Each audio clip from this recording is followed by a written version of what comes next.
Okay, we are live on YouTube. Okay. You didn't get any, you didn't hear from anybody else, the two Michaels, huh? Yancy? No.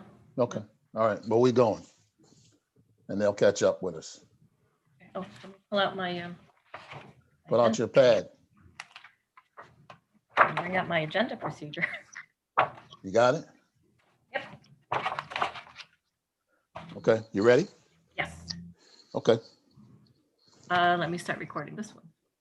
All right, we are recording here.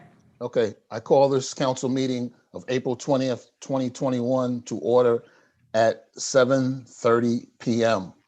We'll all rise for the Pledge of Allegiance. I pledge allegiance to the flag of the United States of America and to the republic for which it stands, one nation, under God, indivisible, with liberty and justice for all. For all. Will the city clerk please read the Open Publics Meeting Act?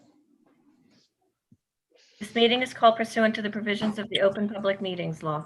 Notice of this meeting was included in a notice sent to the record in the Star Ledger and advertised in said newspapers on January 9th, 2021, posted on the bulletin board in the municipal building, and has remained continuously posted as the required notices under the statute. A copy of this notice is and has been available to the public and is on file in the office of the municipal clerk. Please take notice that in accordance with the Open Public Meetings Act, NJSA 10:4-6 et seq., and Local Finance Notice 2020-21, new emergency regulations, remote public meetings held during a declared emergency issued by the Local Finance Board on September 24, 2020, and NJAC 5:39-1, emergency remote meeting protocol for local public bodies establishing standard protocols. The City Council of the City of Englewood adopted resolution number 001-01-04-21, authorizing the City of Englewood schedule of council meetings for 2021 to be held remotely via Zoom. Members of the public who wish to participate in this meeting may do so by calling or clicking on the link below at 7:30 p.m. Please see a link on our website, or by calling 929-205-6099. The meeting ID for this meeting is 841-1868-6140, and the passcode is 457034. Individuals calling into this number will be able to fully participate in the meeting, including providing public comment. Public comments may be submitted by 3 p.m. on the date of the meeting, either through written letter or email to meeting@cityofenglewood.org. All written comments shall be read during the public forum portion of the meeting and shall be subject to the same time limitations for public speaking. Duplicative comments shall be noted for the record and summarized. The agenda for the meeting can be found on the city's website at www.cityofenglewood.org. A separate meeting will be used if closed session is required. Proper notice having been given, the municipal clerk is directed to include the statement in the minutes of this meeting. And also for the record, we are live streaming to YouTube. Will the city clerk please do the roll call? Councilman Cohen? Yes. Councilman Hamer? Yes. Councilwoman Marin? Here. Councilman Rosenzweig? Yes. Council President Cobb? Yes. Also present is Mayor Michael Wiles, City Manager Sonia Alves Riveros, and City Attorney Bill Bailey. Thank you, Yancy.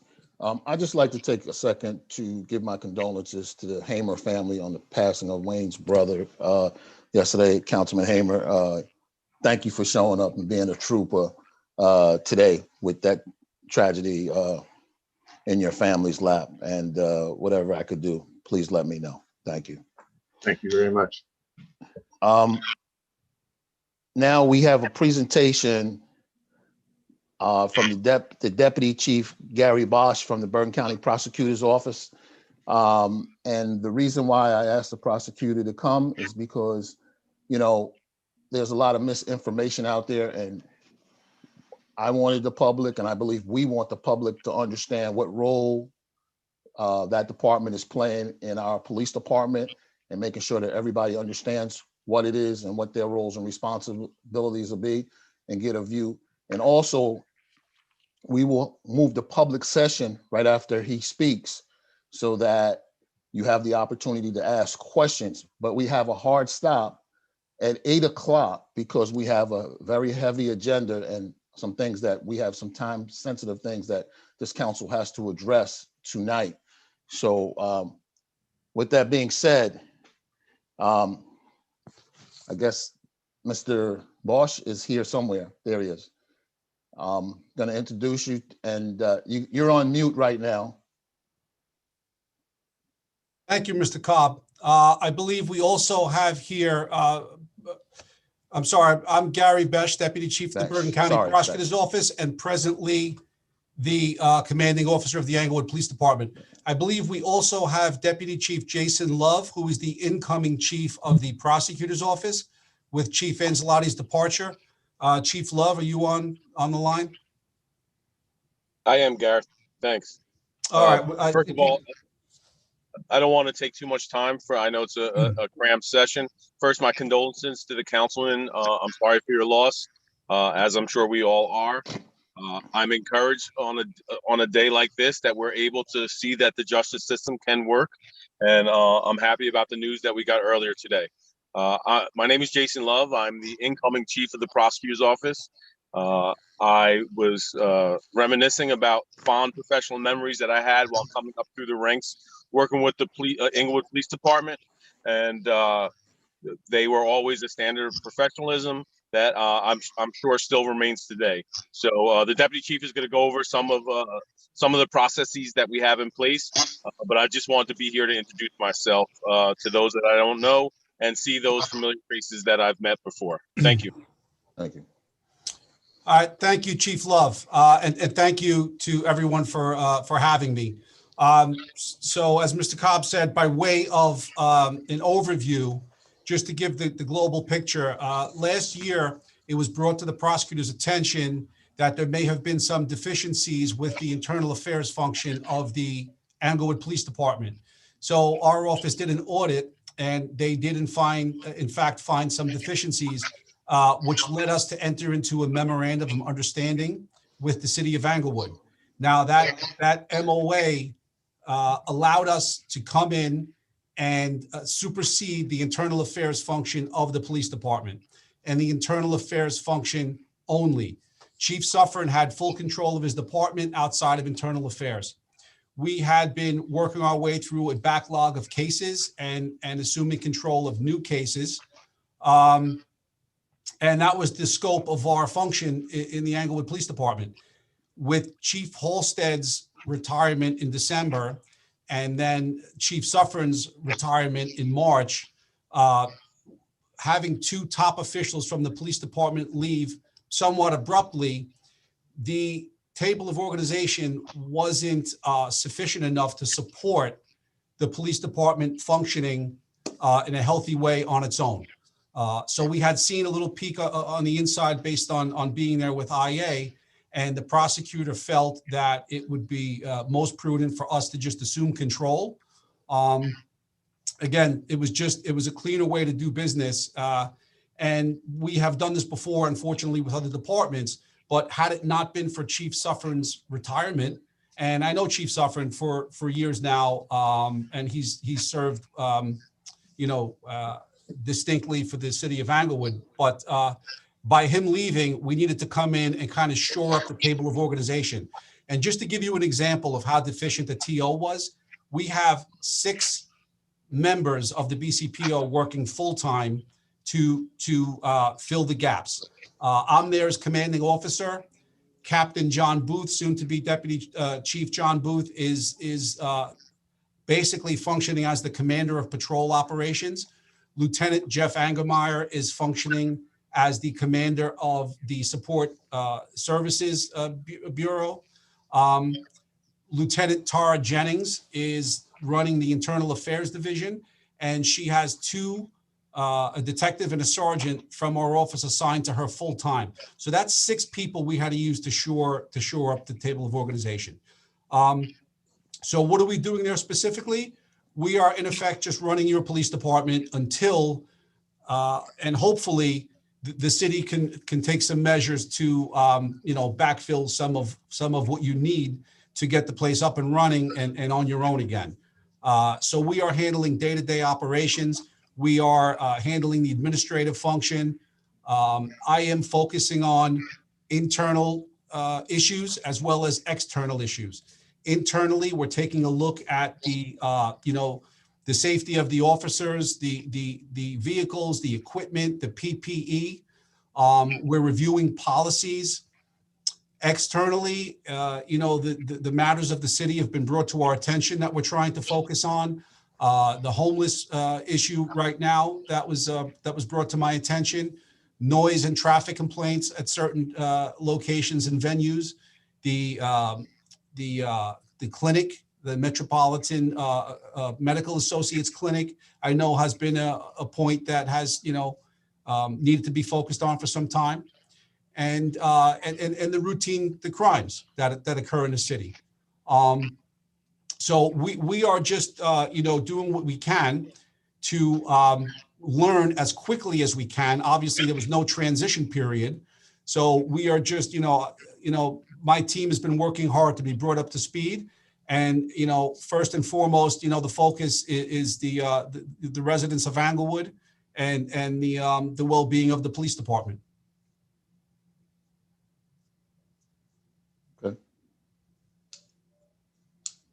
Anything else you got there, Deputy Chief? In your presentation belt before I open it up to the council members and then ultimately to the public? No, sir. I would just add, again, and this is more of an internal discussion for the city council, but there is a need in the short term to fill some of the ranks. I could certainly make recommendations, not as to who, but there are spots that need to be filled because we can't sustain leaving, 6 members there for an extended period of time. As a matter of fact, in the next couple of weeks, we're going to be transitioning some people out. So we would like to have the proper support from within the PD, and, the rank and file, the numbers are down as well on the officer level. Okay. Any council members have any questions for the Deputy Chief? Not yet. If I may, Mr. Cobb, Deputy Chief, thank you so much for being there, for stepping in. There is no guidebook on this, and obviously the reputation of our department is at stake. And to the extent that any of the civilians or the community can help in any of the efforts, please maintain regular communication through our city manager and so forth so that we could be of a resource to you. But thank you for your service and for stepping up so quickly. Thank you, Mayor. Anybody else? Oh, Yeah. I would just say, just to kind of echo what the mayor said, Deputy Chief, thank you for being here and taking the time tonight, and to your colleague also, who I think stepped off. And just to let you know that if you, I'm sure every council person feels the same way, but if there's specific things you want to discuss to get an idea from each of the different wards to understand the nuances or understand where things are, from a council community perspective, for myself, I'm reachable anytime and happy to talk at any time and help in that regard. And I'm sure that's the case for every one of my colleagues as well. So just thank you and good luck. Thank you, Mr. Collins. Appreciate it. Anybody else?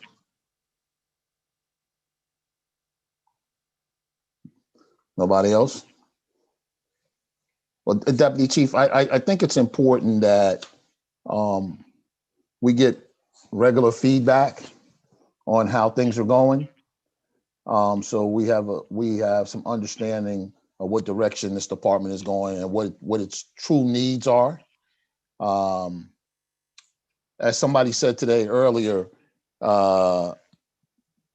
with the verdict today gives us an opportunity to reshape our police departments and look at them and re-educate everybody and look at what's in the tool belt and look to see how we do policing in Englewood. This is an opportunity for us since we have so many positions open as well. So whether it be through training, whether it be through other tools, what we really need to have from you guys is, not only running the department day to day right now, but giving us an assessment of the department and what type of skills we should have in our department going forward. Because we truly have to do policing in a different way.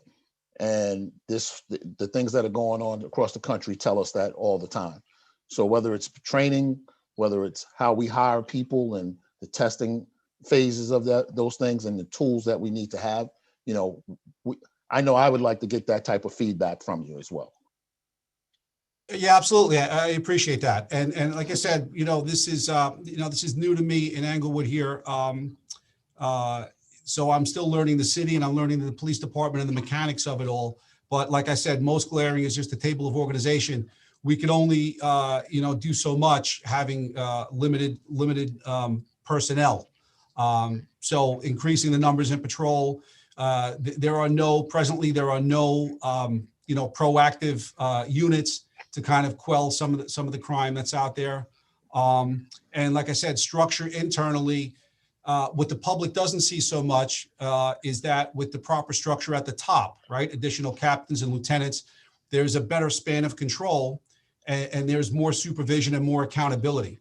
And that's really what makes a police department healthy, is what the public doesn't see, internally having the right structure. And from there, it's easier to manage the external factors of the city that we have to focus on. Okay. All right. Ken, Wayne, Judy, any of you have anything before I open it to the public? Just one comment, Council President. Yes. Mr. Besh, is it Besh? Yeah, it's Besh, sir. Thank you. Yeah. All right. There is, you mentioned the things that the community doesn't see or won't see, but there's also an equally important aspect, and that's those are the things that the community does see. And in terms of some measure of community policing and interaction, in ways that the public gets to know the police force, a lot of that is somewhat non-existent. Because if the only time people see an officer is on the way to respond to a call, or passing by at a fairly high clip, then you don't get a chance to know them. Kids don't get to know the police officers, and that comfort level of having seniors and frankly any resident knowing that police are nearby, especially in areas that have high traffic for different reasons, and that community dimension is missing. So somewhere in the number of police officers or law enforcement that we have on the force here, there needs to be some measure of interaction so that community gets to know you, and there's a whole different perspective of who the men and women are who are policing us. So that hopefully will be part of your mission, and anyone that comes behind you. Thank you very much. Yeah, thank you, sir, and my condolences to you as well. But no, you're spot on with that. And again, I keep, I hate to keep going back to the same topic, but with the personnel issue, in my brief assessment of the department over the past few weeks, I would like to increase the juvenile bureau. I would like to. The one thing I noticed that there is no community engagement division or a community service division. So there are certain things that the police department can use that would help exactly what you're talking about. But again, when we have the personnel to just barely cover the shifts right now, it's hard to do. But I agree 100% that that's what the city would need. Thank you. Judy? I'm just going to reiterate what Michael Cohen said. I just want you to know, Chief, that if it has anything to do with the third ward, if you need any help, coming into our district, I hope you'll feel free to call on me. I would be available. Amy, look at Jacqueline. I appreciate that. Thank you very much. Come here, look at Jacqueline. Yeah. So. Ken? Again, thank you, Deputy Chief, for coming out tonight. And of course, I think every council person would say that they're available, and we do tend to be the experts on our individual wards, so we'd certainly want to be a resource for you. What do you think would be a good schedule for you to come back to the council during the course of this year? Because I think transparency is important, and it's not just a one-time thing. I think it has to be part of an ongoing process. So what schedule do you think would work best for the council going forward? It's my understanding you meet on Tuesdays, correct? Yes. That's correct. Yep. Yeah, so, if, I don't know that I would have enough for a weekly report, but I would certainly make myself available, or somebody from my staff if I'm not available. And I know Chief Love, would offer the same support. So, if you were to have questions, or if you wanted, somebody to appear on behalf of the police department, just reach out. All right, thank you. Okay. We'll figure something out there, because we meet twice a month and it's always on a Tuesday. So, maybe we do it once a month, or maybe we do it as we see needed, but we'll figure out a schedule amongst us to Very see good, sir. what kind of feedback we could get back from you. Council well. President. Yes, sir. Quick comment. I just want to congratulate incoming Chief Love on his new assignment, and we look forward to a healthy relationship with you as well, sir. Thank you, sir. I truly appreciate it. I don't know what I'm getting myself into, but I look forward to the journey ahead. Well, what I can tell you is it's going to be interesting. I have all the confidence in the world in Chief Love. I've known him for a long time.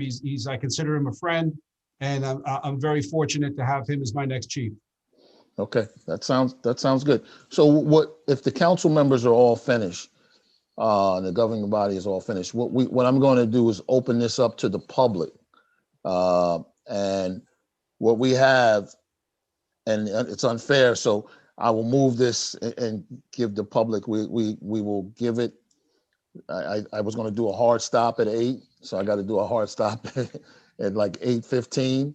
But if we can get through it before then, because I want the public to have the opportunity to ask you gentlemen some questions. And my one additional comment I had is, I think Councilman Hamer kind of said it, but I just want to make sure. One of the things that's very important is the optics, that people visually see the police officers around town and see those cars around the blocks and around town. And if people are on Palisade Avenue, that they get out of the car and walk Palisade Avenue and get back in the car. I mean, those are, I think, very simple things. So because optically, then people feel safe, because safety is our number one priority. So we want to keep that in mind, and we want to show them that and exercise it as well. Okay. All right. So I'm going to open this up to the public. And Yancy, everybody's got 2 minutes, and this is going to be our public session. We've moved it up front so we could accommodate the public and asking questions to these gentlemen. So raise your hand. At the bottom of the screen, you have 2 minutes. Give your name and your address, and ask your question. And if it's got to be to these gentlemen, and it could be about anything on the agenda, but I moved it so that we could really focus in on it, because this is important to us. And everybody gets one chance at this, because we have an extensive agenda tonight. So we got to move through it. And I thank everybody for their patience in advance and their respectfulness in advance. Thank you. And just one final thing, Mr. Cobb, related to public session. If you wish to speak, please keep your hand raised, and you will be placed in queue. If you lower your hand and we don't see your hand raised, once public session is closed, it's closed. Right. All right. Okay. Get started. First one in queue is Diane Jensen. Good evening, Diane Jansen, 589 Richland Terrace. Did I understand correctly that this is the only public session for today? That's correct. This is the public session tonight. Okay, thank you. I want to thank you, Council President Charles Cobb, for bringing Deputy Chief Gary Besh here today. Councilman Hamer, our condolences. I just want to report that we have, as a resident, we have utter confidence in the Bergen County Prosecutor's Office. coming in. And also, we've seen increased patrols. And I live on the southeastern part of town, but today I was at the northeastern part of town or northwestern part of town and also saw those increased patrols. So I just wanted to comment on that. Also, I wanted to say I was very glad that you, Deputy Chief Besh, that you spoke about Chief Lawrence Suffern. We hold him in extremely high regard, and I'm glad that you clarified that. Thank Yes, you. as do I, ma'am. Thank you, sir. Thank you so much. Next, Yancy.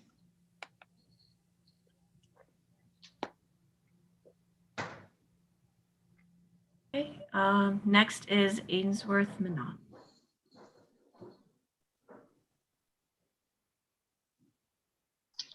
Good evening, everyone. Can everyone hear me? Yes, yes. All right, Okay. second. There you go. There you go. All right. Hopefully everyone's doing well. First and foremost, just want to send my sincerest condolences to Councilman Hamer, for his loss. That's first, because life is very important. That's the most important part of what we do. Yep. And this is a good, very good. I'm glad we have the deputy chief. I'm glad you guys are here. I'm from someone from the community. I'm sure you guys probably heard my name before, so I'm not going to go into my background because I'm sure you guys kind of familiar. Am I right or wrong, Mr. Deputy Chief? Yes, sir. Okay, You're correct. Great. Thank you. And you guys are coming in. I'm not going to be as thankful because this is our duty. This is our job. You guys are here to serve.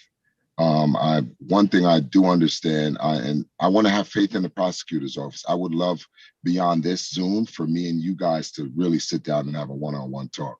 I would love that for the community, for Englewood. I would really appreciate it. I know everyone's busy, but that's something I would really want to sit down with you guys and have a great man-to-man talk about what's been going on in the city.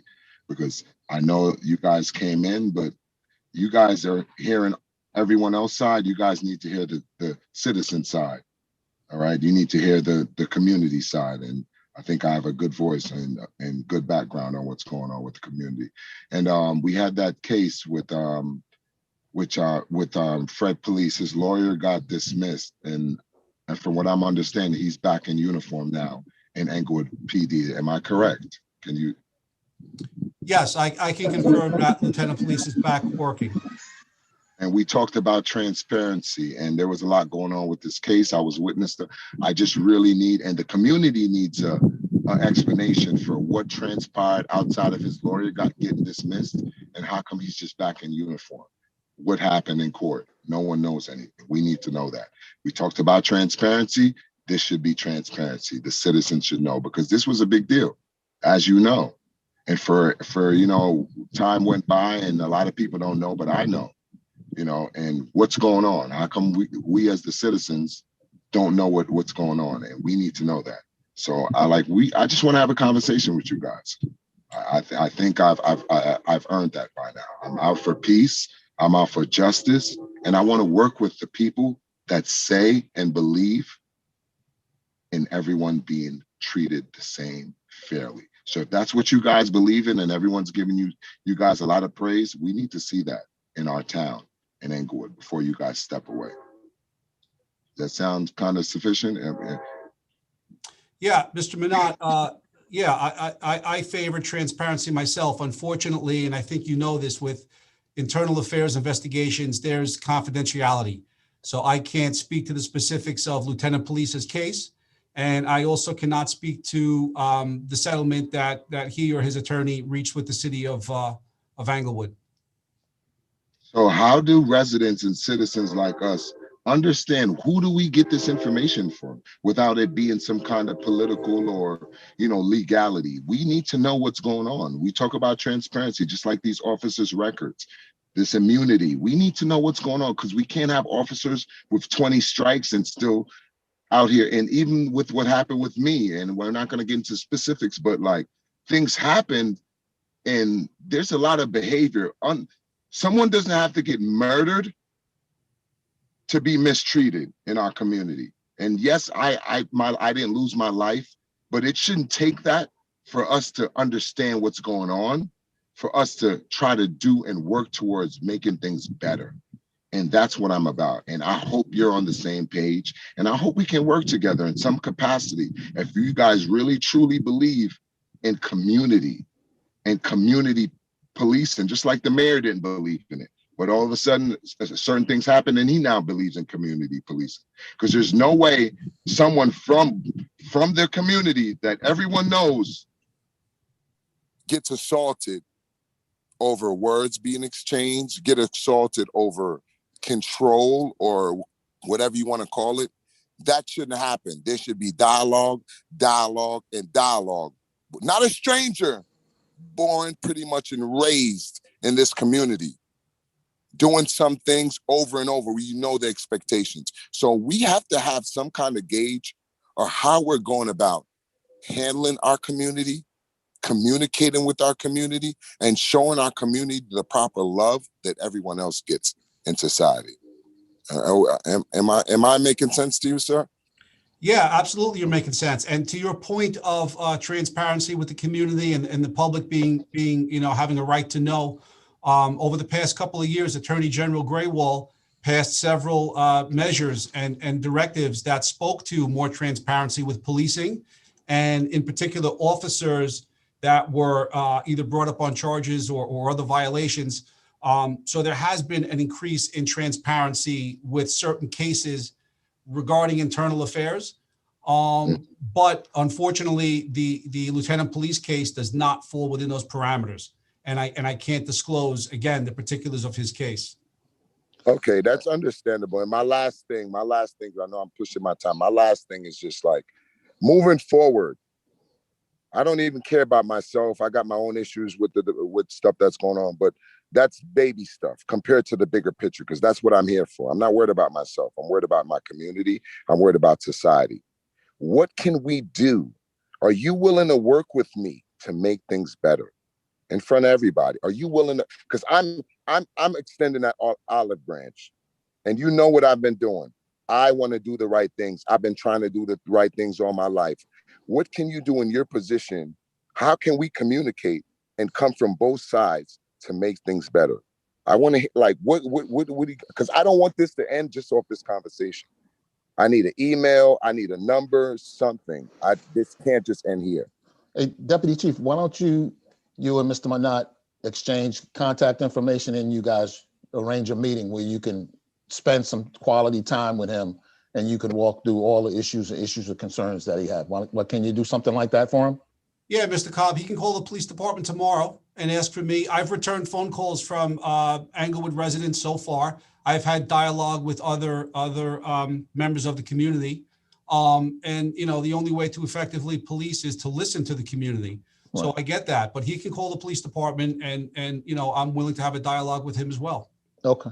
All right. Thank Ainsworth, you does that work for you, Ainsworth? That works for me. You guys. Okay. So he's on, we're on record here, Deputy Chief. So we're on record. Put it down. So if I call and we don't get no answers, I'm going to be very disappointed. Call me if you don't get an answer, and I'll call. We will talk, Mr. Manat. Okay. Tomorrow. Thank you so much. I appreciate you guys.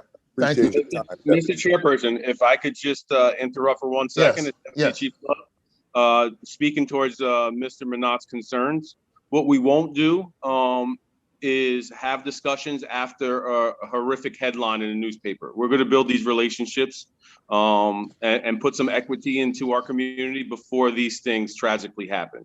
So I've spoken with several members, both clergy and stakeholders in various communities, and I've also done it in Englewood over this past summer, and we are going to be scheduling meetings. I don't know if there will be specifically one-on-one for every resident who asks, but we will certainly invite Mr. Manat to one of those meetings. We solicit his honest opinions, and we want to be as open as transparent as we can. So I'm sure that Deputy Chief Besh will get your message when you call, but you also have the security of knowing that you can call the prosecutor's office if he happened to be off on vacation, and we will certainly accommodate you, and not just you, anyone who wants to be a positive participant in moving forward. Okay, thank you. Sorry, Yancy. Let's go. Who's next? I just, as a reminder, maybe to reinforce the 2-minute rule, because right now you Right. have a lot of people with their hands raised and we're Okay. getting to Yep. the 8:15 mark. Right. So once 2 minutes pass, I guess I'll just stop. Disable. Okay. So once you hear me put my phone up, that means your 2 minutes are up. Good. Okay. Next is Amy Bullock. Good evening, Amy Bullock, Howland Avenue. Condolences to Councilman Hamer. And just a quick question for the deputy chief. I just want to get clarification. You said that you identified some needs such as a community relations division or personnel, but you stated that it's difficult to try to build these types of things when you barely have enough staff for patrols. So my question is, this is not a new issue, and maybe it's directed more towards the council, but Chief Suffern in his budget memos almost every year requested additional personnel, and it was never addressed. So how going forward does the council and or the deputy chief plan to meet the needs of the community, given that we haven't historically, provided the additional personnel that was requested? So that's one question. My next question is for the council, since this is the only public session. Do we have an update on the report from Joyce Dudley, and what is the status of the RFP for the community center? So would you like me to answer first, Mr. Cobb? Yes, go ahead. Okay, thank you. I can't speak to Chief Suffern's previous budget proposals, and I've only had access to, PD documents for the past few weeks. But as I've stated earlier in the meeting, I will go on record that I think that, the department needs an infusion of personnel and promotions to fill the ranks. So again, as I sit here today, that's my assessment of the police department. Beyond that, the mechanism is not there for me to hire and promote people. Okay, understood. So if our council president could talk a little bit about what you foresee the council doing going forward to address that issue, since it's now been, reiterated by our new deputy chief? The city manager has a plan in place. We've talked about it. We've budgeted for it. And so it's just a matter of executing a head count. So a long plan is being put in place. Yeah, and she can speak to that. And just to answer your question, Joyce Dudley, we have no communication with her. So as I said previously, we've moved on from that report. And the city manager can talk to you about the RFP process, and she can talk about any headcount, the potential headcount that we have after we do our assessments. Council President Cobb, with Yes. regard to the recruitment effort, we are taking two different measures. One is through the alternate route and in conjunction with the BCPO and the current academy that's happening, we're able to get recruitment done through that avenue. And that's what we're doing through the alternate route. In addition to that, we are going to spearhead a very big marketing effort to get out to the community. We've now contracted with the marketing company to make sure that we put our best efforts forward to, one, make sure that we reach every house of worship in Englewood. And once we target our community, then of course we can reach the larger Bergen County community. But our focus initially will be to hold a community forum, have important people out there, whether it's the BCPO or current members of our police department, to talk about what it is to do policing in order to attract, of course, our residents and any surrounding neighbors, of course, to make sure that we get people who understand Englewood first and foremost. Secondly, with regard to the RFP, we are working internally. We are having discussions with Mr. Stan out of TNM. And so that's a work in progress. So there is work being done behind the scene, and we hope at least by late spring to get something out to the community. It takes a little bit of time to work through this RFP because we want to make sure we get the best consultants to work on this. And we're hearing everything from the community about the RFP, the concern of not just the Liberty School, but of course the community center. Yancy? Next is Mr. Leroy Yes. Camp.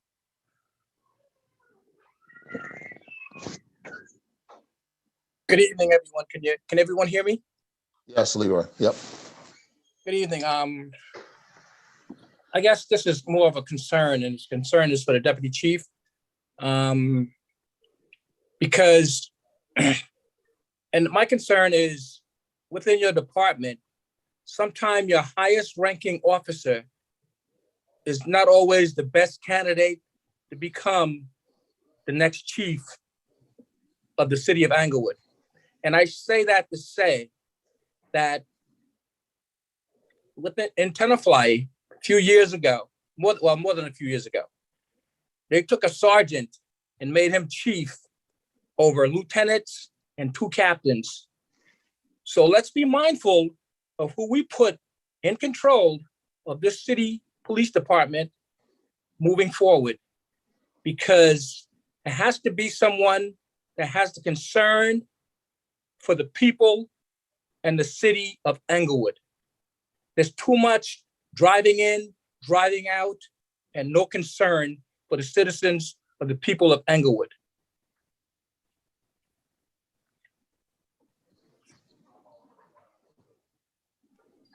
Chief Sonia? Okay, I'm sorry. I didn't know if there was a question, but as far as who the prosecutor puts in control of a police department, I am not the next chief of the Englewood Police Department. I will be rotating back to my duties at the Bergen County Prosecutor's Office, and the goal is for everyone from the Bergen County Prosecutor's Office to rotate out of Englewood once the proper structure is built. So I just want to be clear, I am not the next chief. I have the experience in this type of setting going into police departments when there's a deficiency or an issue or whatever might have occurred. So I was put there based on my administrative skills in the office and my experience. But again, who is ultimately the next Englewood police chief is up to, the city manager and the council. I don't have control over that. Our only control is, and again, based on the way this occurred, it's a supersession. The prosecutor said we are in control because we had to be in control to, in layman's terms, steady the ship. And we had to keep operations moving until such time as the ranks could be filled and a replacement for Chief Suffren is found. Yancy? Okay, next is Colette Thompson.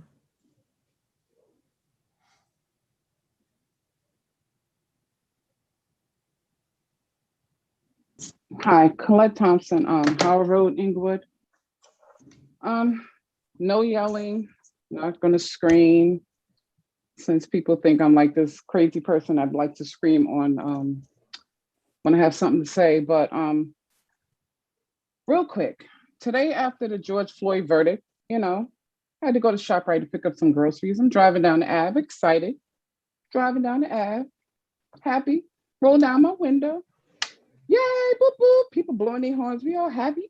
Everybody tooting back at me. I get to the corner of where Chick-fil-A is. I stop at the light and you got a little construction with the police officers sitting there. And I'm tooting my horn. Hey, my girlfriend said, yeah, girl. I turn to my left and it's this cop guy comes to my window and goes, oh, you can't do that. You can't. I said, excuse me? Now it's on camera. I'm going to send you all the video. Okay. He comes to me and tells me I can't. I said, who are you to tell me I can't? I said, are you mad, officer? Are you mad? He told me I can't do this.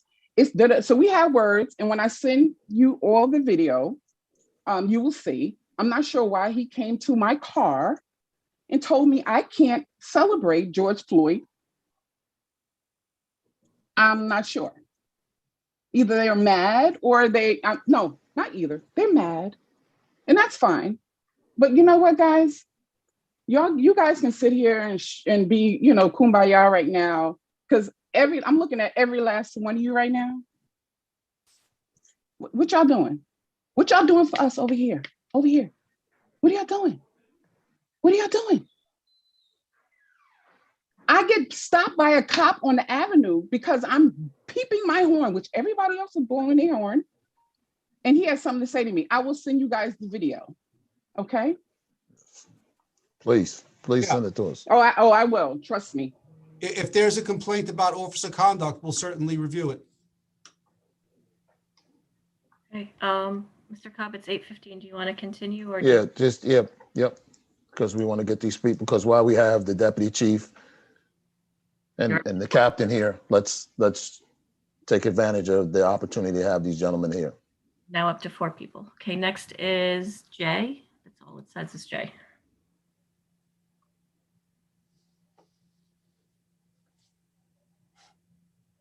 Hello, can you hear us? Jay? Yes. You're on. Go ahead.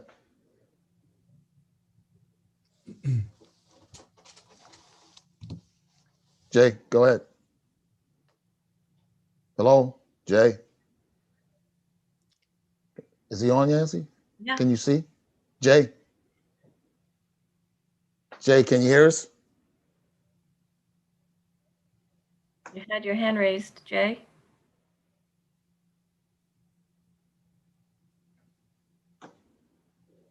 Jay, I guess we can't hear him. Maybe He's on mute. He's not, it doesn't appear that he's on mute here. No. I don't know what happened. I don't know what happened. I think I know. I know who this gentleman is. Go ahead, Yancy, go to the next person. Maybe he'll call back because he disappeared somehow. I'll talk to him later. Well, I just took him off, that's why. Next is Scott Jenkins. Scott? Good evening, everybody.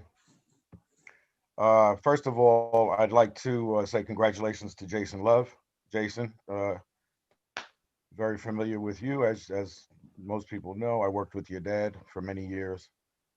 Deputy Chief Bosch, I owe you a phone call. I'll get to you in the morning. Okay, sir. One of the things that I'd like to ask is, Sonia, I sent you an email today. I have not gotten a response. I want to know whether or not you received my email.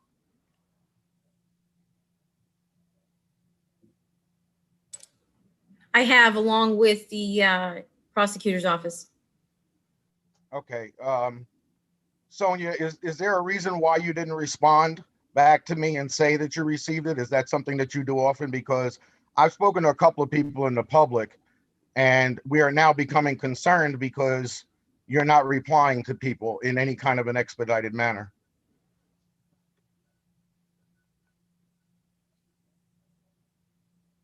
I'm sorry, what was your question? My question is there any reason why your response to me was delayed? Your email was with regard to a formal complaint, so that was forwarded to the police department. Do you generally acknowledge that you received something like that?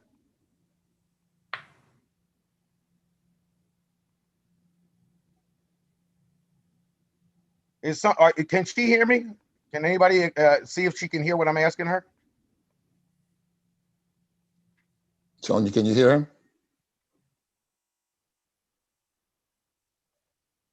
Sonia? Sonia is muted. Doesn't appear that you can hear it, Gary. I'm not sure if she can hear it. Mr. Jenkins, Deputy Chief Besh, I am familiar with your email. We were in receipt of it, and it is under review. I can say that. All right, Deputy Chief, my concern, well, Yancy, if you don't mind, Sonia took a minute and a half not answering my question. Deputy Chief, my concern, okay, is not so much, that it's that Sonia has received a few of my emails and didn't acknowledge them. And I think that's not too professional. So I'll just leave it there and we'll go into the next thing. Maybe it's because I'm getting ready to file a lawsuit against the city. 2 minutes were up. Mr. Kopp, Next, who's up?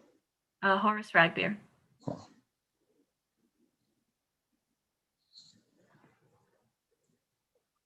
Horace. Yeah, good evening, everyone. Horace Rogbear, 51 West Hamilton Avenue, Englewood, New Jersey. It's a deputy chief. I think it's something that has been long overdue, that we need to look at what's happening in our police department and the division, and hopefully that you will be able to correct most of the current situations. Thank you for being here. With that said, coming back to our community center, which we've been dealing with since 1996, right? I have a problem of where we're going with this. We hired an advisor to tell us what we already know a couple of years ago, but we're not listening to her. It was just a diversion to give us the false impression or just fool the people of the city of Englewood and say, hey, we're doing something. Let's be honest, you guys doing nothing and haven't been doing anything for 30 years. All right, that building became deteriorated for the fact that the Board of Education wasn't invested in it. The city of Englewood took it over and they themselves allow it to become the condition it is today. We have one choice. The choice is every member that is sitting here today, when they want to run for office, they talk about a community center and a community center, put us in office, we're going to do this, we're going to do this. And then that turns into crap. We are tired of the diversion. We are tired of not listening to our children. We are tired of not listening to our seniors. It's sad that Teaneck has a community center, which is a working community center, and we cannot get it right. How is it possible that we cannot get this right? We decide we want to give away property, and this is not the only property. I already investigated my own property that should be going into the prosecutor's office, all right? This is not the only property that has had this problem. I need to get something that finally that our politicians, our elected officials say, hey, you know what? It's time. Let's do it. Let's do it right. Our kids going to benefit by this. Stop allowing kids to be hanging out, having nothing to do on Wise Corner, and then pointing a finger and says, oh, those parents are not raising their kids right. No, we as parents are not doing it right. Please answer me when we're going to get this right. Okay, 2 minutes were up. Next. Okay, next is Christopher Gagliardi. Chris? Hello, good evening.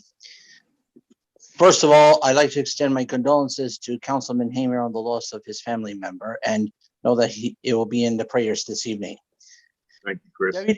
Deputy Chief Bosch, the people with special needs have been targets of systemic racism as well because of recent incidents with police brutality.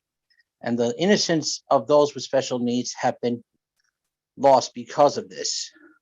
Among the things that the police department can do to correct its wrongdoing is to learn sensitivity training for families who have children who are on the autism spectrum disorder. Last year, before Chief Suffren retired, I started to work on an implementation to get program training for people on the police department to work with families on the spectrum and be able to make their issues easier to understand and to work with them together so they can have respect for the police department. I can only ask that with your help that we can try to implement this issue together through the support group I belong to, Autism New Jersey. My mother and I would like to be a part of the discussions and perhaps put into place an important program to teach the police department on the issue of sensitivity training and be able to have a cooperation effort to make sure that autistic people are not scared of the law enforcement and also people with special needs. Thank you. Thank you, Chris. Yeah, I have not seen any paperwork regarding that after the transition. If there was a proposal to Chief Suffren, it is not. It wasn't on his desk when I assumed control. But if you would like to send a new proposal, just address it to me at the police department. Okay, Yancy. Thank you, Chief. Deputy Chief. Jay is going to try again. Do you want to give him another chance? Yeah, because he never talked. Let's. Jay, are you there? You're on mute right now, Jay. Come on off mute. Jay, you're on mute. Unmute yourself. I don't know who Jay is. Jay, you got to unmute yourself. There you go. There you go. Go ahead. Speak. Can you hear me? Yeah, now we can. Yes. All right, good. Okay, I'm sorry about that. This is my first time using Zoom, but I consider myself literate when it comes to computers. I guess I don't know anything about Zoom. Okay.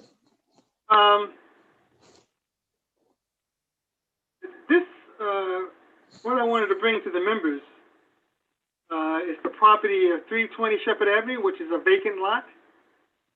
Mm-hmm.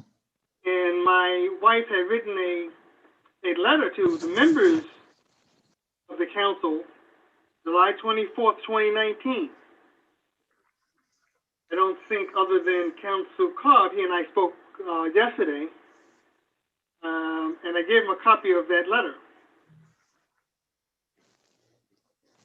It came to my attention probably the last 2 days that someone is willing to build a single-family home on that property, which myself and my wife and others who live on this block agree with.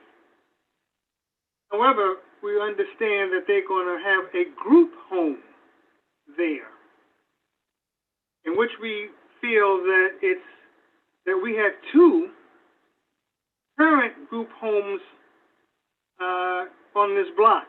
Not on this block, but one on the block and one on Oak Street and Englewood Avenue. It's the southeast corner.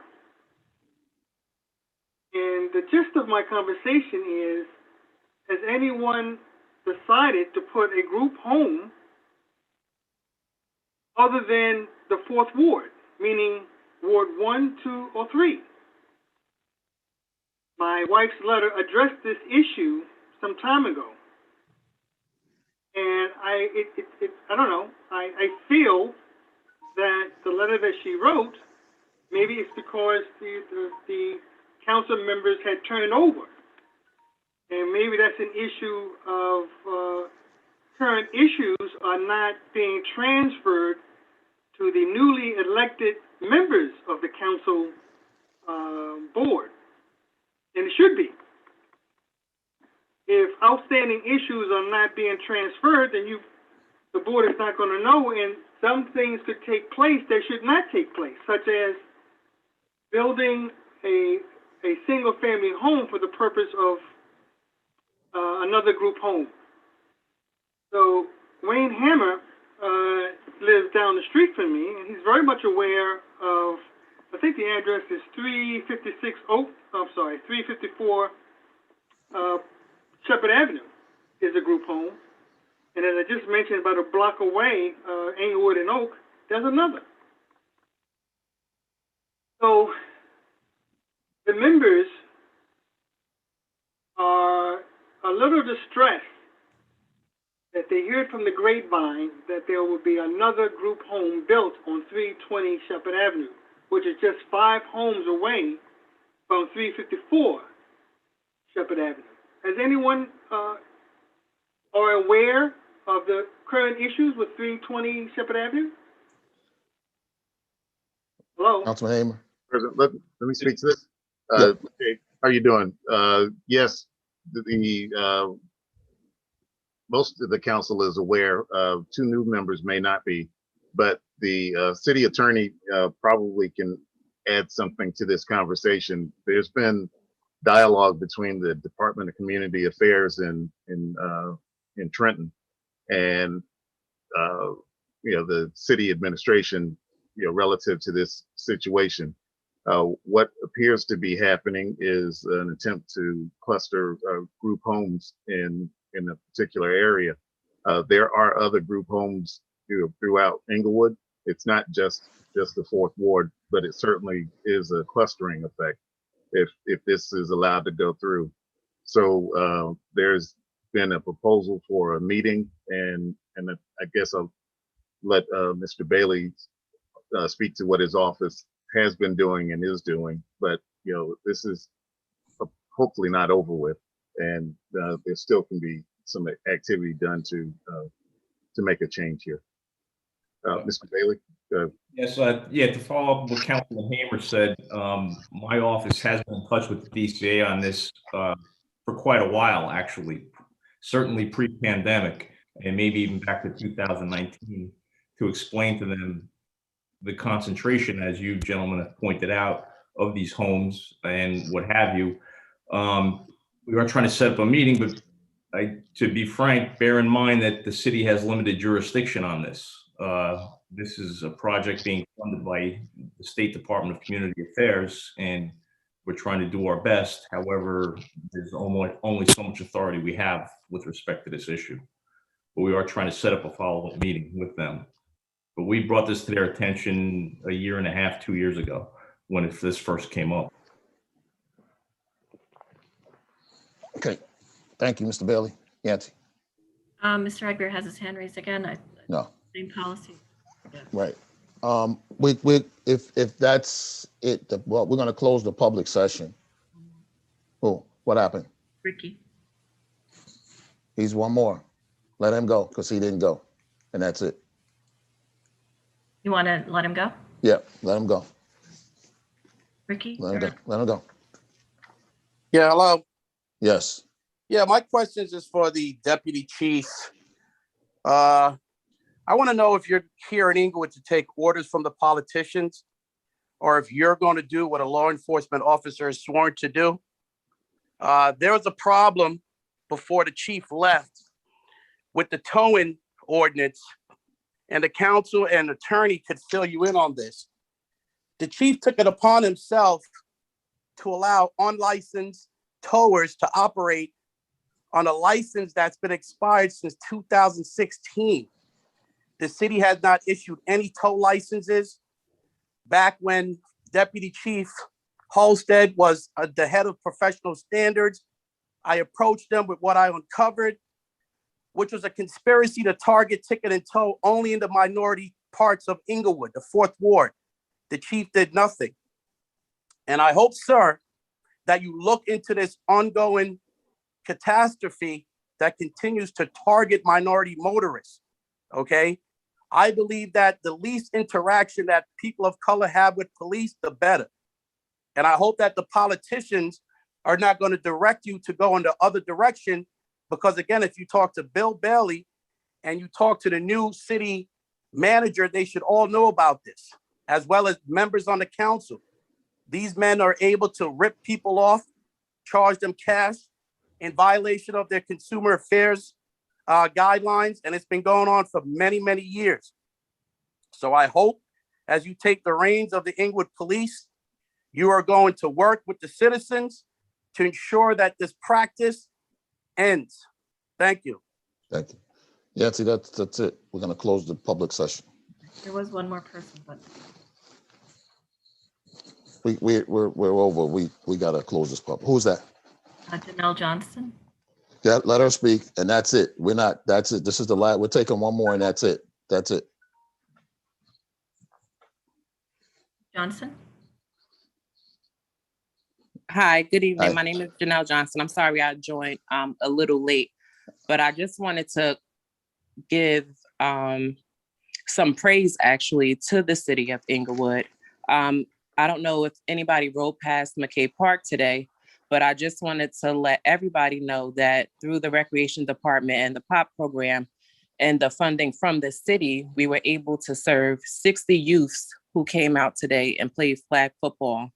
So I just wanted to say thank you publicly to the city for providing an opportunity for the children to get out and play today. That's all. Thank you. Thank you, Janelle. We're going to close this. Chief, you have any closing comments that you'd like to make, you or the, where's he at? Oh, he's over here. The captain, you guys have any closing comments based on what you've heard tonight? And so we can move on with the rest of our meeting and you guys could go home and get some rest and come back tomorrow and service. No, I would just like to thank everyone for their support. Thank you. Thanks for coming out tonight. Thank you, guys. Thank you, guys. Appreciate it. Chief Love, congratulations. Thank you. Okay, we're gonna move on to our meeting. Next up is Resolution 125-0420-21, approval of minutes. I need a motion and a second, and the minutes are regular meeting December 22nd, 2020, workshop meetings January 14th, 2020, December 8th, 2020, budget workshop meetings February 12th, 2020, February 19th, 2020, and special meeting March 12th, 2020. I need a motion and a second. So moved. I have a question. Question, Judy, yes? There are two, there's a regular meeting and a workshop meeting that took place in December. And neither Ken nor I were present at those meetings. Right, so you can't vote on those. So I can't vote on the whole resolution, right? Right. Okay. Well, everything is 2020 on this. Right. You can't vote on anything. It's got to be myself, Councilman Hamer, and Councilman Cohen. Okay. They'll need a second on this one. I'll second it. I'm sorry, who made the motion? Councilman Cohen. Okay. I'll second it. Go ahead, Yancy, we could do the roll call. Councilman Cohen? Yes. Councilman Hamer? Vote yes. Councilwoman Marin? Abstain. Abstain. Councilman Rosenzweig? Abstain. And Council President Cobb? Yeah, I vote yes. Minutes have been approved. Next, we have Resolution 126-04-2021, approval of bills and claims. And we have approval of bills and claims in the amount of $3,516,033.30. We need a motion. So moved. And a second. Second. Any questions? I have a couple of questions, but I'll send them in and get them answered by email. Oh, okay. Well, I got a couple of questions too, and I think the one moral 108,820. So, Sonia, how many is that? If I'm looking at that, that's what 1, 2, 3, 4, 5. Is what 6 days? I'm sorry, can you repeat the vendor again? Mauro, MAURO, page 1 of 2, 108,820. I know it was when we had the severe snow. I know they come in. They come in to help us. Huh? That is the contractor that The comes. contractor, correct. Right. Correct. So they supplement. What is our contract with them now? What is the rate they get? Can you just get that for me? We ain't got to stay on I'll this. get that for you. Yeah, we ain't got to stay on that. There was something with Mr. Volsi. I see something $47,425 on Allison Court, the drainage. Yes, that's a final payment for an older drainage project that required DEP involvement.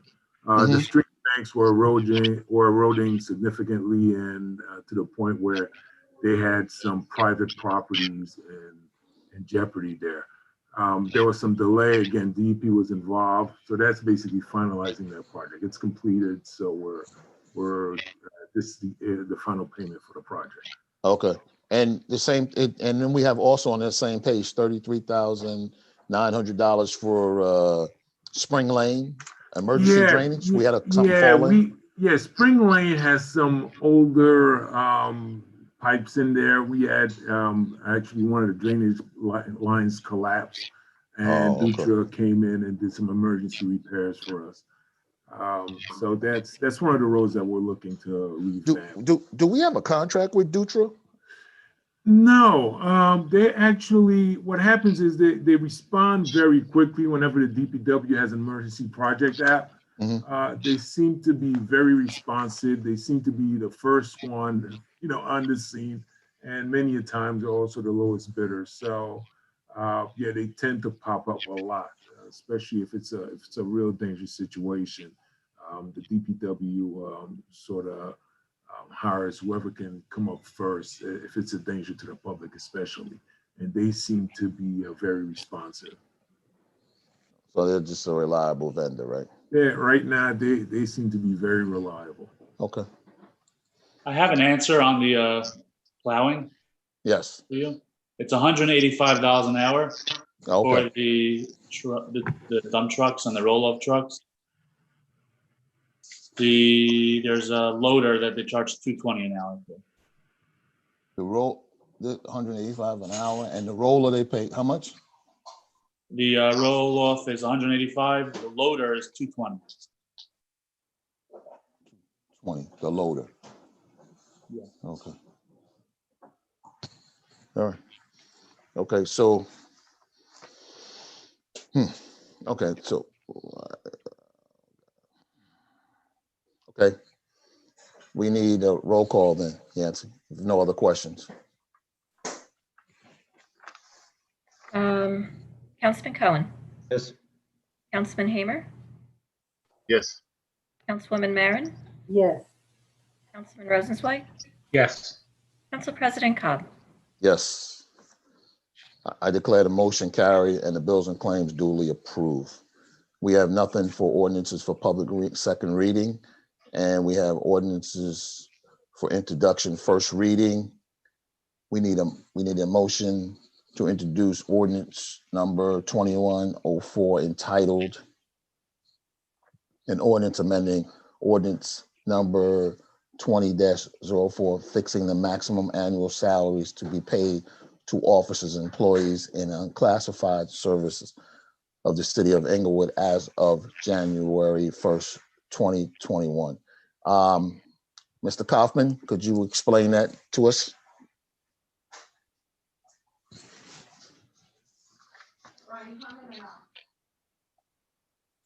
Is Mr. Kaufman there? Michael. Sorry, I was on mute. All it's doing is updating the salaries from last year to this year. And when we say officers, what officers?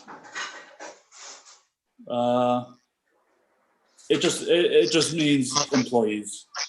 That's the language that it uses. It's just all the unclassified employees of the city. And for the public, what does unclassified mean? Anyone that's not in the union. Okay.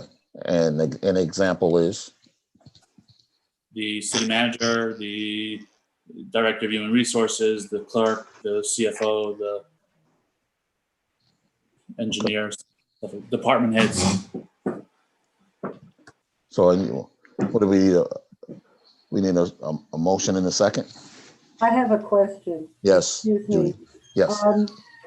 Obviously, many of the salaries, the max has remained the same, but there are a group interspersed in this list where there was a raise in salary. How was that determined? Who determined it? And it's just unusual that you see this type of mix, so many remaining the same, and yet interspersed are, I'm not questioning the amounts because none of the amounts are high, but I'm just wondering where they came from. It's the budget. Good question. The budget. No. Well, you mean when a department head submits a budget, they determine the maximum salary of their employees? Well, may I answer that? Yep. Ms. Marin, so typically what happens is it's readjusted with the cost of living that's added on in the budget. So that's what this is a reflection of, to make any sort of adjustment. But from time to time, what you want to do is look at all of the unclassified positions to make sure that they are, you look at the actual position that's filled, what the amount is in relation to what the, I guess the range is. So you want to make sure that you're not out of the range, you're within the range. So doing this helps us to reevaluate all of the positions that are unclassified. Yeah, I believe that was the question I was getting at. In other words, you have a number of positions where the max has remained the same. That's fine. And then interspersed are other positions where it is not a cost of living increase, because if it was, we could figure that out. It has nothing to do with cost of living. It's a change in the I don't want to be specific because I know we have a lot to do tonight, but I'm just saying, who made that determination? These are increases that are built into this. I don't know where they came from. So I guess the question is, right, and Judy, correct me if I'm wrong in saying this, you want to know how they came up with these new numbers and what's the support behind it? You know, what's the rationale? Did we give somebody a raise, or was this due to salary performances, or what was it that we did to say, or did we know that this particular job is on the low end and we're trying to get it to the medium based on standards in the state of New Jersey or whatever? Charles, when you say that, you know, in other words, someone is making that determination. Right. I want to know who is deciding who gets a raise and who doesn't. Right. Because these are not unionized positions. These are, and I'm certain that most of them have people attached to the position. Nothing is increased by more than $5,000. There's one for 10,000. There's one for 10,000, but there's nothing more than 5,000. Michael, I'm aware of that. But She's I that's don't know where the numbers came from. I mean, why did one position get an increase and the other one didn't? Because if someone's, because the max, what I do is I do within $5,000 for each position. So if someone's making, let's say, 100 and let's say someone's making $96,000, I'll use 100,000 as the max. So the next year they could be making $98,000. So they're still within that $100,000. So I did not increase the number. But if someone's making $99,000 and they got the same increase, they would now be over 100,000. So I would use 105,000.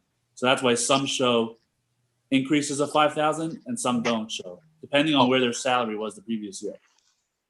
I think Michael, that is not what these numbers show. And I hate to be a problem, but what I'm telling you is if you go down this list, some people are going to be getting increases, others aren't. And somebody made that decision. Now you're telling me it was an accounting adjustment. I don't think so. No, that's not what I'm saying. Not cost of living. Council President? Above cost Yes. of living. Something is strange. Yes. If I can, go ahead, Bill. I'm not involved in that process, but hopefully I think what Councilwoman Marin's getting at is who makes a decision as to who gets what raise. Under the city administrative code, it's the city manager, and that's based on performance evaluations, things like that. So in general. Right, but I also think the second part of this is to Councilwoman Marin's part, I think, and tell me if I'm wrong or right. But all this is saying is it doesn't mean that somebody's getting an increase. It just means that the maximum salary has increased. That doesn't mean because it changed. That doesn't mean that they're gonna get an increase on it. All you did was change the ceiling on what they could potentially make. Doesn't mean that they're entitled to the $5,000 increase. Exactly. Yeah. Correct. Right. So all you did was change the ceiling, Judy. It didn't. They're not. It's not saying they can get paid, but answering your question, the city manager is responsible for that. Council President. Yes, Council.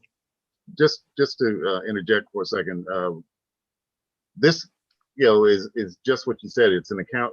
It allows for the increases that the budget calls for to be implemented. But what I do have issues with is that we're having this discussion at a time when the ordinance is being introduced, as opposed to during a work session. Right. We should have that conversation and the explanation that both the manager and CFO are providing. So to that end, I think it's probably proper that we table this and have the conversation with in our work session, and then introduce it at that time or after that or at the next meeting. But this, we shouldn't be doing this, during our regular meeting. Yep. I don't understand that. Michael, if you could, at the next meeting, since we're tabling this, just provide us with a memo with regard to how these are assigned and how it works, so everyone has some background information. That would be helpful. Okay, and just one other thing is that, just remember that we went through all this when we did the budget. So this just reflects what we approved it when we had the workshop, the finance meetings for the budget. Yeah, understood. Understood. But to Councilman Hamer's point, when we do these things and we want to have a healthy discussion, it should be at the workshop meeting so that, all the questions, and we can focus on that and we can flush it out. So understood with that. So we'll just do it at the we'll do it at the workshop meeting, and then we'll move on from there. So that If I can ask for one more thing. Yes, Council President? Councilman. Yes. When we have that discussion, if just some explanation as to what goes into the stipends. Yeah. How there's a large variation there. Yeah. Okay. That's fair. That's fair. I'll put it in writing, but you guys approve it via resolution. Right. But I guess he's saying, how do we determine that a person gets a stipend every year? What's the process? And how do we do it? Maybe you want to stop giving it because you gave it for reasons other than whatever, and maybe that reason is no longer here. Who knows? I mean, so let's have that conversation along with this at the next workshop meeting. Move to table the introduction. Second. Roll call. Councilman Cohen? Yes. Councilman Hamer? Vote yes. Councilwoman Marin? Yes. Councilman Rosenzweig? Yes. Council President Cobb? Yes. This matter is tabled. So next we have the bond ordinance 2105. Mr. Kaufman, do you want to speak to this bond ordinance? It's a bond ordinance providing for various 2021 capital improvements by the city of Englewood in the county of Bergen and the state of New Jersey, appropriations of $7,537,166. Therefore includes grants totaling $1,336, authorizing the issuance of $5,905,872 in bonds or notes of the city to finance part of the cost thereof. I guess, Mr. Kaufman, between you and Mr. Volsi, could you speak to that? This is the when we did the budget, also when we discussed all the capital needs of the city. This was Franz's last spreadsheet that he gave you regarding all the work that needed to be done in the city and the vehicles that needed to be purchased. So this reflects all that. Franz wants to speak more about it. Doesn't mean we're borrowing the money also. This just means we're able to. Okay. Yeah, this is essentially the totals of what all the capital projects added up to, and all the grants basically added up to. It's just summarizing essentially what that was. Good. Any of the members have a question around just a comment, Council President. Yes. So I know that we had the discussion during the budget season of what these capital projects are and represent, and but what this ordinance speaks to is how it gets paid for, and what we didn't discuss is the approach to paying for this, and not just putting 5% down whenever we bond for something, and making sure that we don't increase the debt on a going forward basis, as has been the common practice here. So we are not addressing that. We are just introducing an ordinance that says we're going to spend this much potentially for a capital project, but it really doesn't speak to how it's going to be paid for. And that's part of the discussion that we ought to be having as a council, looking at debt on a forward basis as opposed to, just doing the way it's been done and increasing the debt and the debt load. And yes, we did make some good strides on, debt management this year, but that doesn't mean that we need to continue doing what we've been doing. So is it fair to say that we need to add some more commentary? We need to have some more commentary at our next meeting that speaks specific to that, or we have a framework that says we're going to pay down X amount? That's what we need to hear from the CFO and the city manager. Right, but since that doesn't speak to it, we got one or two things to do, and if we, is this time sensitive? Yes, it is, and it shouldn't be done this way, but it is, and I'm not stopping it now, but we certainly need to have this discussion at the work session, or I can vote no at that point. Right. So we have a decision to make. We could table this. I'd rather us move it forward and allow the CFO and city manager to address it at the work session. Okay, and we could put something in writing, an ordinance that we agree to say that we have to pay down at least 5% of anything that we borrow, whatever the number is. You know what I'm saying? Well, we currently do that. Or more, whatever. Yes. We could put something together. We can craft something, have Mr. Bailey craft something for us, and that says we put some structure in place, so that way we know we got to get it done, right? Just know that this budget has the introduction that we did already, and the adoption that we plan on doing next meeting has 5% down. Michael, I know that. I'm discussing for the council that what we're doing is obligating ourselves to increase the debt on a going forward basis, and that's not a discussion that we've had. Right. So this, I'm just trying to make everyone see what it is that we're doing here. Because we were committed to some semblance of debt management, which proved to be wise this year that we've done. And so we want to continue on that path of discipline. So with this, the way it is, doesn't increase the discipline. We're going back to the old practice. So we have to change that. So at the next meeting, we'll talk about that. Council President, would it be beneficial to have our auditor available to discuss the debt management plan? Yep, we'll bring Gary Vinci there as well. Or the financial advisors? Correct. We can bring them as well. With Nick. Yep. Because we have to put something in structure that withstands the test of time. So we had a good year doing it this year. So why not continue to do that, keep that discipline up? All right. For the May workshop? Yes, Yancy. So I need a motion and a second. So moved. Second. Roll call. Councilman Cohen? Yes. Councilman Hamer? Oh, yes. Councilwoman Marin? Yes. Councilman Rosenzweig? Yes. Council President Cobb? Yes, I declare the motion carried. Now we have ordinance number 2106.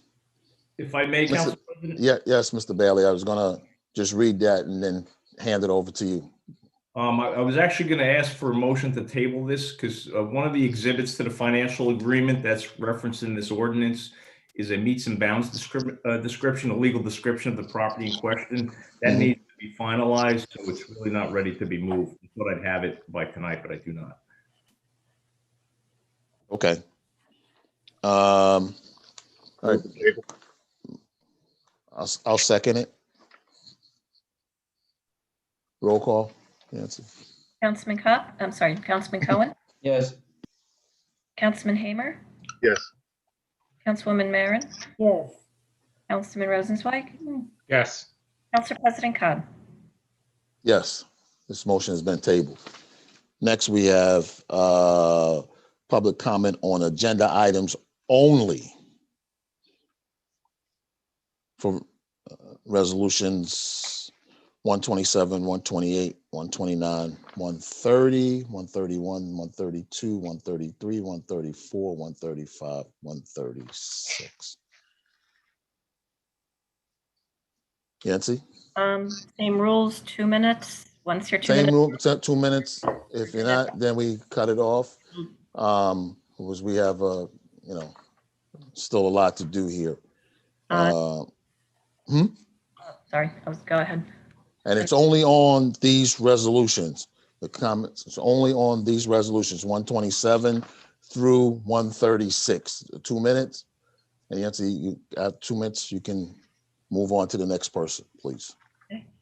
If anyone wants to speak, please raise your Raise your hand. hand, name, address. Hit the more button. There's a raise hand feature. Nobody has their, here we go. Okay, Diane Jensen. Hi, Diane Jansen, 589 Ridgeland Terrace. I just have a question. Is there only one traffic advisory committee going to be appointed this year? And what is the technical background of this person? Thank you so much. Can I answer that? Yes, you can, Judy. Okay, I am still waiting for recommendations from my fellow council members for 2nd, 4th, 1st Ward. As soon as I get them, we will move forward. This gentleman that is being appointed from the... Is it appropriate to discuss this person without a rice notice? This person is not an employee of the city of Englewood. Correct, yeah. And she's not raising the name, she's just saying this person's background is this, but that person's not an employee. No, And all Judy's got to say is the person is from the 2nd Ward.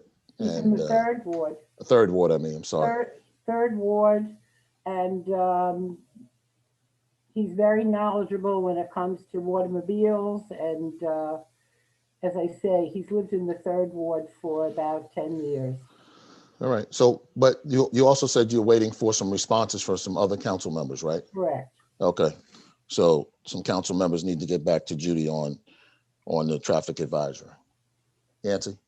Okay. No one else has their hand raised. All right. We'll close the public session on this, and we'll move to do this by unanimous consent. Unless a member of the council would like anything pulled. Nope. Okay. Did we lose somebody? Councilman Amer, I believe we lost. I'm good. I'm here. You good? Yes. Oh, did you hear what I said about unanimous consent? Yes, indeed. Okay. So moved. Second. Roll call, Nancy. Okay, Councilman Cohen? Yes. Councilman Hamer? Oh, yes. Councilwoman Narron? Yes. Councilman Rosenzweig? Yes. Council President Cobb? Yes. I declare the motion carried and the resolution is duly adopted. Next, we will have communications from the mayor and council. Thank you, Mr. Cobb. Good evening, everybody. First, I join the council members in extending my wife's condolences to Wayne Hamer on your tremendous loss. Wishing you much comfort and love in the coming weeks and months. Also, to Ms. Jewel Thompson-Chin, upon the loss of her child. She has served the city valiantly, and that is just a tremendous loss for her to support on her own, and we have her in our thoughts. My wife right now is at the Oscar Wilde show in the library, in front of the library. The city of Englewood is coming back, rounding the curve on this pandemic. I want to personally thank the tremendous efforts of the Rotary. I had a chance to watch a lot of the photos. Unfortunately, I couldn't join them on Sunday for digging in deep as we reopen our fields and making sure that they're clean and tidy. So thank you for that good act of citizenship. Today was a very special afternoon with the George Floyd verdict. I hope that today's verdict on the murder of George Floyd brings some solace to his loved ones and some relief to our communities of color and allies in our pursuit of social justice. While the acknowledgement that this was in fact an unjust killing and the consequences that accompany it, it's a necessary step as a nation for us, because we have a lot of work to do to make sure that true justice with these types of killings no longer occur in the first place. Yes, Mr. Floyd and yes, Mr. Wright are dead. Tomorrow is yet another chapter for all of us. Activists, elected officials, law enforcement, and our entire communities need to work together to right this ship. Justice was served. And again, I wish everybody the same comfort as we go forward on this important matter. I would like to acknowledge some of the events that we had in recent weeks. The Englewood celebrated a Read Across America as our teachers 2 weeks ago started, and our children came back this past week. To Chief Lawrence Suffren, who retired formally from the Englewood Police Department, serving us for 33 years with valor and starting his career in our department for 18 years. His retirement will add a greater void in leadership. And while given some measure of comfort that the Bergen County Prosecutor's Office is there, we have to make sure that not only, as Mr. Cobb indicated, is public safety our first priority, but we have to work to fill the vacancies, change the culture, and to restore the city's reputation to where it always has maintained itself. Again, ladies and gentlemen, the reopening of our fields, the soccer and the baseball fields in the city have reopened formally. I want to thank the city manager for his stewardship and making sure that these important matters are going forward, that we are still practicing social distancing, wearing masks, and being practical as well. Thank you, of course, to Jim Fedorko from the Health Department for keeping us apprised and making sure that the vaccine deployment is robust, into our hospital and all the facilities in our community. A special word to Chris Gagliardi. This is Autism Awareness Month. We take stock in the community and we want to make sure that we herald this important event. Congratulations to citizen Rachel Weiner Apter, Englewood's own, nominated by our governor to the New Jersey Supreme Court. And I also take the liberty of congratulating Mr. Cohen and my family upon the governor's appointment of us to the New Jersey Israel Commission for stewardship in this important corridor.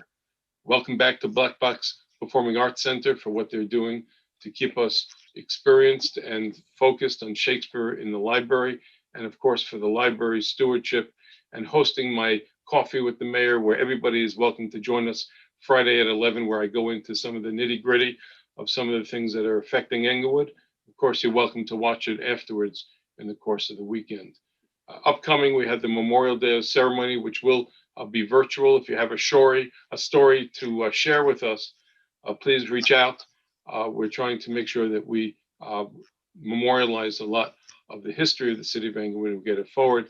And finally, I'd like to end in memoriam again for former Englewood Police Deputy Chief William Luciano for having passed away and for his valiant service to our city.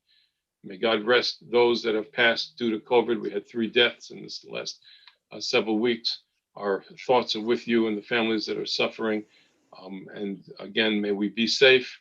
Thank you to all of those in the city that are keeping us safe and for the time this evening. Thank you, Mr. Cobb. Judy, you're next. Okay, Michael touched on it, but I must tell you that kudos to the DPW for the work they did at McKay Park. The Rotary, David, my husband, chaired the Rotary's environmental group, which planned the cleanup at McKay Park. And for a while, I thought we may have to bring over some garbage to keep people busy. But nonetheless, wasn't necessary. There was enough. We had 60 students and adults. We had families working at McKay Park on Sunday. It was great to see everybody, and of course, to watch the park get even more pristine than it was before. So that's my addition. Councilman Cohen. Hi, everybody. Just to also, I guess, echo everybody here tonight. Also, to both to Jewel Thompson Chin and to Councilmember Hamer, I offer my condolences for their respective losses. May you only have happy occasions in the future. Also, I know we've probably, I don't know if we've done it publicly or privately. We've done it, a number of times, but it is fully is deserving to have it numerous times. But I know we keep on talking about wishing the chief Suffren well for all of his efforts. I think we did it the last meeting. I think it was, we've done it a bunch of times, but just in case we I don't want to, like the mayor, I don't want to miss giving, having that opportunity to thank him for everything he had done over his 30 plus years of service. The accolades and thank yous, no matter how many they are on him, they are all well deserved. So just want to continue in that regard. Also want to congratulate the mayor back also for his appointment and to the by the governor to the New Jersey Judicial Commission. I know the two of us both look very much forward to serving on this commission, which as Michael and I know has been totally re-energized over the last couple of years with the appointment of Andrew Gross as executive director. So we look forward in these times to really pushing it forward and doing what we can to make it a robust committee or commission. One thing which I do want to talk about a little bit is, since the last meeting, we had Yom HaShoah, which is the Holocaust Remembrance Day, and I was privileged to to participate both whether it's an attendee or a panelist or in a number of different capacities in a whole host of programs and whatnot for Yom HaShoah. And one of the things that I liked, which was, I guess, more involved this year in a lot of the programs that I was a part of or saw, was the diversity of those programs, and in the speech, in the articulation of the importance of fighting hate in all of its forms and facets. And one thing I just want to say is that, and I heard it spoken about today. I've heard it spoken about a few meetings. And through all the, I guess, the grapevines and everything else in the city is, we all the things that I see on a daily basis in terms of hate and hate attacks and everything I do for my personal professional life.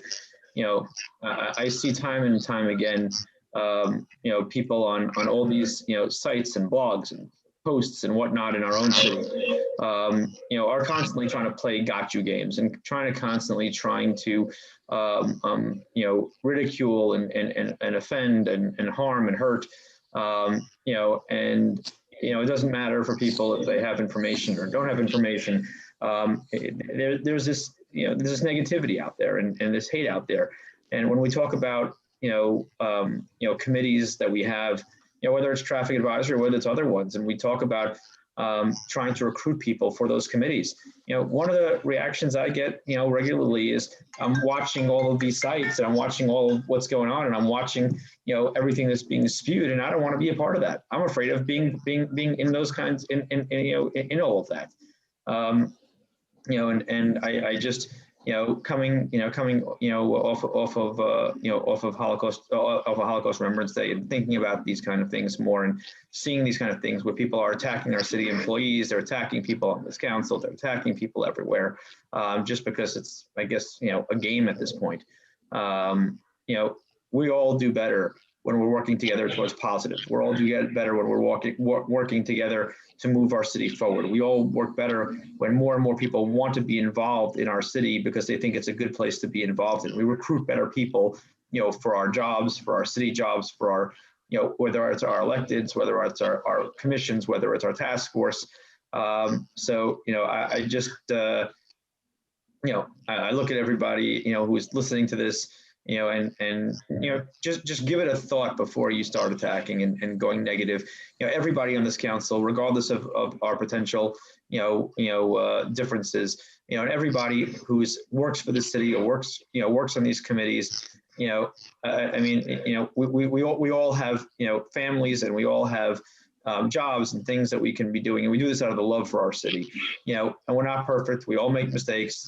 But like I said, for every single person that volunteers their time on this council or any task force, just think about how much dedication it takes to do this. And before attacking anybody here, before continuing to create a hateful environment in our city, which hurts us recruit better people and hurts us recruit the kind of things that people are asking for, just give it some thought and understand that we can do a lot more with positivity than anything else. So just a couple of thoughts. Thank you.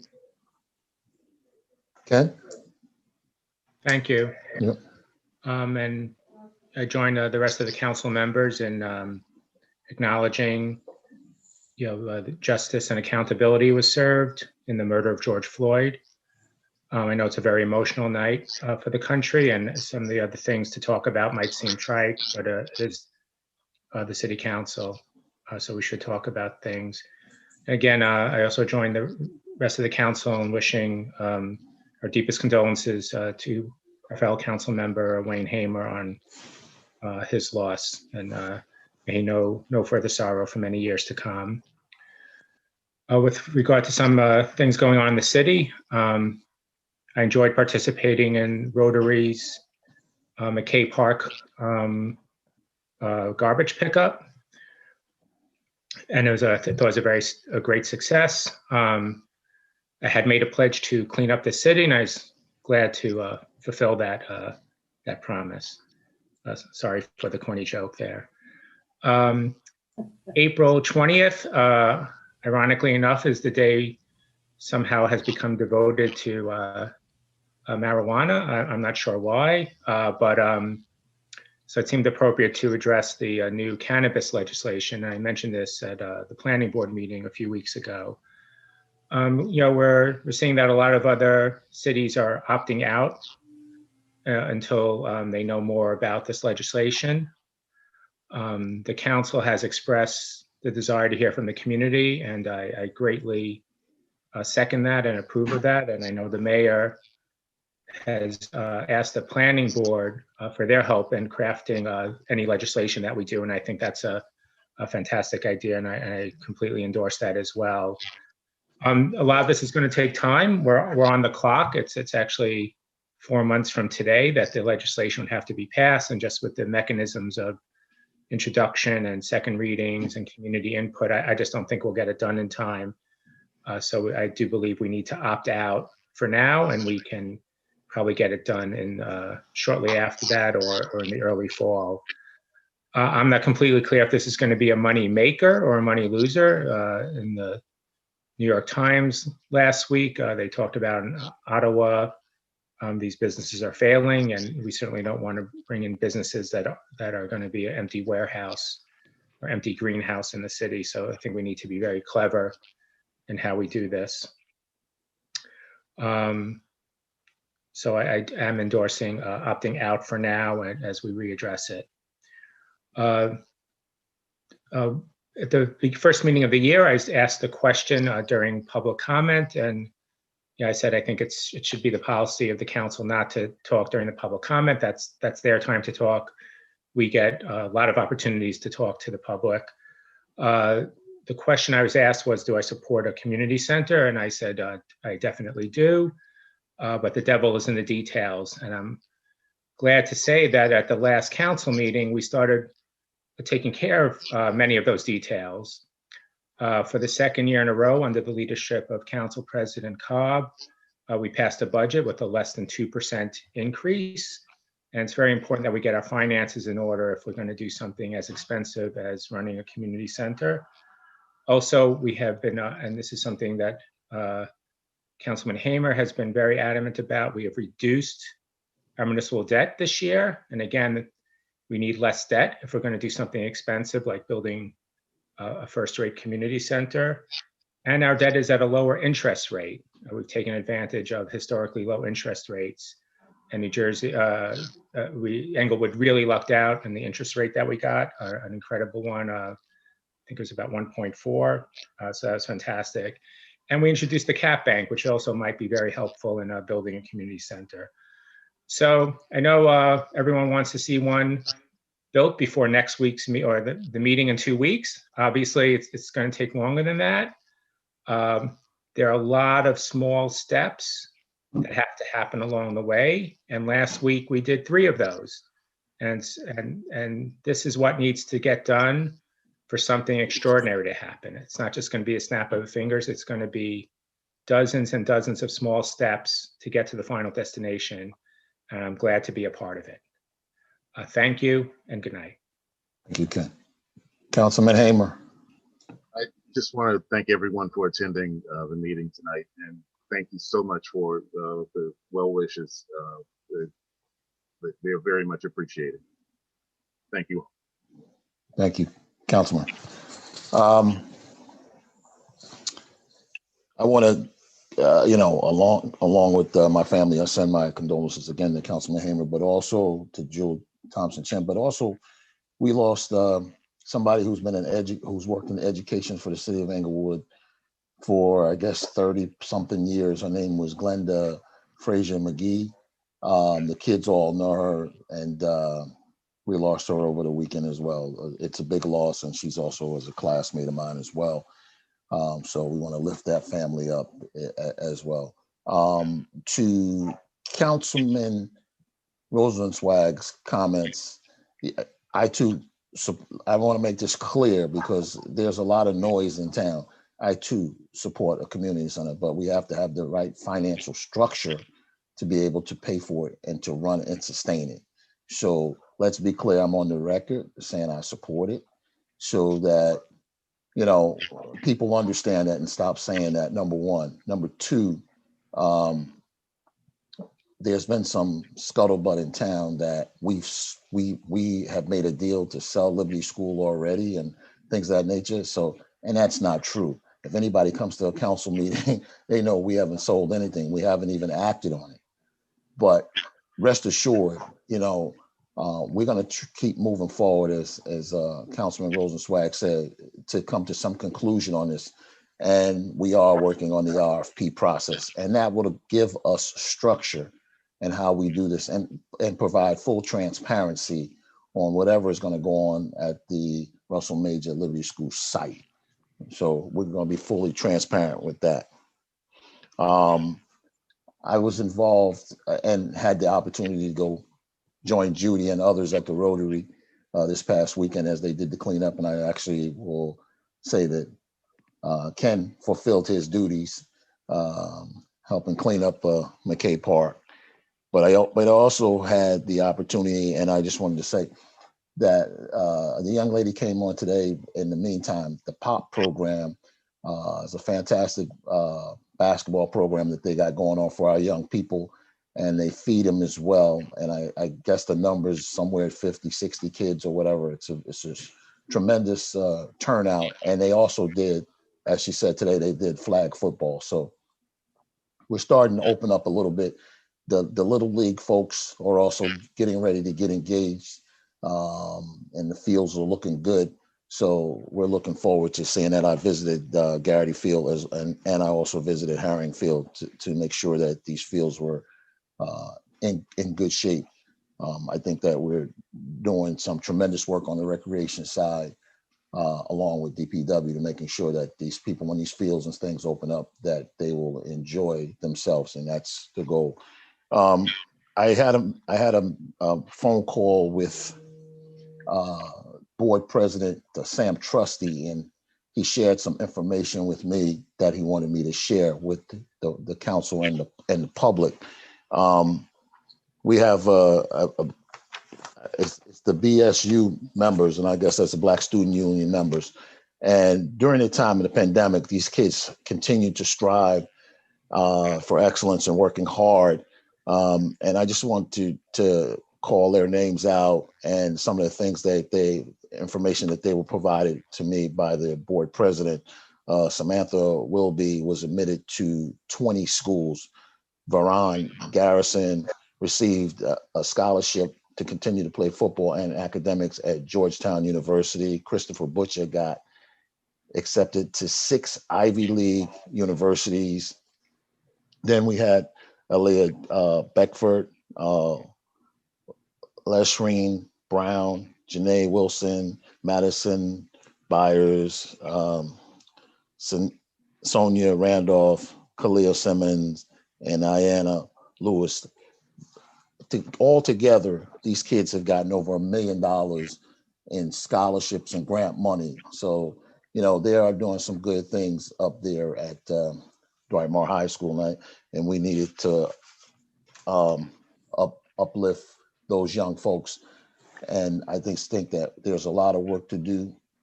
The verdict gives us an opportunity today to do a reassessment. I think that we had those gentlemen from the prosecutor's office, and we need to engage them and tell them what kind of police department we really want to have here in the city of Englewood. So this is an opportunity for us to try to get it right. I don't think that this is an opportunity for us to be quiet. This is an opportunity for us to pay attention and engage these gentlemen. They're willing to come here. And so let us work with them so we can get these things right, so we can give this community exactly what they're looking for. So I think that there's a lot more work to do, and let's just stay focused on these things.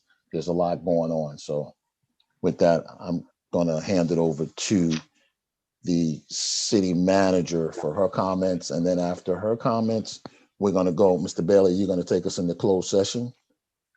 And we got a lot of people waiting on the other side in the closed session for us. Thank you, Council President. Yep. And I too wish my condolences to Mr. Hamer and his family, as well as Ms. Thompson Chen. Yep. First, there was a request from the Little League with regard to waiving of fees. I'd like to just bring that forth to the council. They're proceeding, of course, with their season.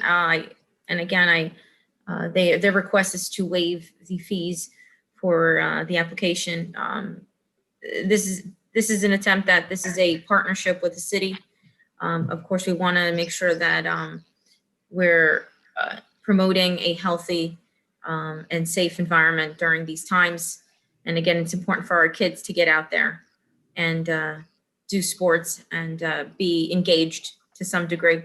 I too feel for those parents that are doing the same. So if I may engage with the council and their feedback on waiving the fees. And Mr. Bailey, do we need to take a vote? Yeah, we do need to take a vote on that to Right, but I think historically, we've always done this historically as well. So Okay. So we have some precedent that's always been a partnership with the rec and the Little League. So, and I'm saying that right, Mr. Hamer, right? I'm saying that is right? Because we both were on the Little League board. Correct. Yeah. This year, if I may, this year they reached out to me because the bill was $6,000 or $7,000 because of past water bills. And they're still holding off on using Englewood Fields until this is formally waived. So if the council could do it this evening, I'm sure it'd be appreciated. The water bills are not theirs. We've already paid those last year. That was already resolved. They have the ownership of the lights, and Little League put the lights on, so they own the lights. That's the problem. The water was resolved last year. That was another issue that was already resolved. So it's about the lights and what they owe the lights on. So they have to figure it out because they were concerned that the lights would be cut off, but we have no control. The city has no control over the lights. The lights are actually in the Little League's name. But they're not scheduling any games until this is waived. So anything that can be done this evening would be appreciated. As far as I know, the games have been Scheduled. We've already took care of that. in the last 2 weeks. Right. Yeah, but not in Englewood. That's my understanding as well. No, in Englewood, they have been scheduled. We've waived, we've told them to play. Proceed, correct. Sonia told them to go ahead and play. Good. Yeah. Correct. She told So me. again, in terms of process, I'm coming to the Yeah. city council for your formal approval. Yeah. We can take a straw poll, Mr. Bailey? Yeah, you can do a straw poll and then we can memorialize it at the workshop? yes. Yeah, okay.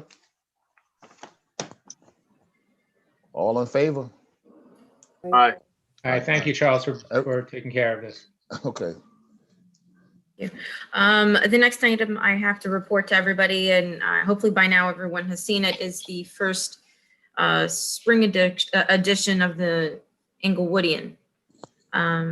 That is the newsletter that is coming out of City Hall, and it's strictly for city business and what each of our departments is doing for that quarter. So I hope that everybody was able to look at that. If there are any suggestions, of course, this is the first edition. I'm open to any suggestions from the city council. If there's things that you want to see there that you didn't see there, so forth and so on. So of course, you can email me and let me know what you'd like to see in there.